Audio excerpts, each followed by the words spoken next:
राज्याचे कॅबिनेट मंत्री तथा सिंधुदुर्गचे पालकमंत्री नितेश राणे यांनी मुंबई महानगरपालिकेच्या कार्यक्षेत्रात मध्यवर्ती ठिकाणी कोकण भवन उभारण्यात यावं अशी मागणी मुंबईच्या महापौर रितू तावडे यांच्याकडे पत्राद्वारे केली आहे। मंत्री नितेश राणे यांनी आपल्या पत्रात लिहिलंय की मुंबईच्या जडणघडणीमध्ये आणि दैदिप्यमान वाटचालीमध्ये स्वातंत्र्यपूर्व काळापासून कोकणातील सिंधुदुर्ग, रत्नागिरी आणि रायगड जिल्ह्यामधील नागरिकांचं मोठं योगदान राहिलंय।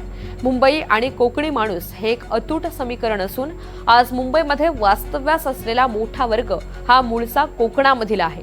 मुंबईमध्ये उच्च शिक्षण आणि वैद्यकीय कारणासाठी येणाऱ्या कोकणवासियांना हक्काचा निवारा उपलब्ध व्हावा यासाठी पालिकेच्या कार्यक्षेत्रात मध्यवर्ती ठिकाणी कोकण भवन उभारण्यात यावं अशी मागणी मंत्री नितेश राणे यांनी केली।